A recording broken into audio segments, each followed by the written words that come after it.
આજે અમે તૈયાર થઈ ગયા છીએ બહાર જવા, કેમ કે હોળી તો આવી ગઈ છે એટલે હોળીની શોપિંગ બી થવી જોઈએ. કપડાં લેવાના નથી કેમ કે ઓલરેડી બહુ બધા નવા કપડાં પડેલા છે જેના ટેગ બી રિમૂવ નથી થયા. તો ચલો જોઈએ શું શું શોપિંગ કરીશું. પણ થોડો થોડો વરસાદ પડવા લાગ્યો એટલે અમે પહોંચી ગયા લકીમાં. ત્યાં શાંતિથી ચા અને મસ્કાબન ખાધા. એટલામાં વરસાદ પણ બંધ થઈ ગયો તો ત્યાંથી નીકળીને પહેલાં તો ગયા યોગના મોબાઈલનું કવર લેવા. ક્યારનું એને સ્ટેન્ડવાળું કવર લેવું હતું. કવરની સાથે સાથે ટફન બી નખાવી દીધું એટલે એ તો ખુશ. પછી જ પહોંચ્યા માંડવીની પોળમાં. કાલનું હજી મારું ઇડલી મેકર મળ્યું નથી, પણ અહીંયા એ મોટી સાઈઝના છે તો ત્યાંથી પણ ના લીધું.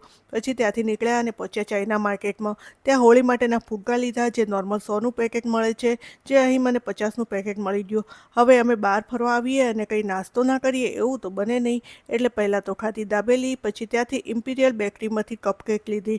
આગળ જઈને ખાધા ખમણ અને પાત્રા. હવે ખાવા પીવાનું થઈ ગયું એટલે લીધી પિચકારી. હવે યુગની હોળીની શોપિંગ ઓલમોસ્ટ ખતમ થઈ ગઈ. પછી હરતા ફરતા પહોંચ્યા ઘરે.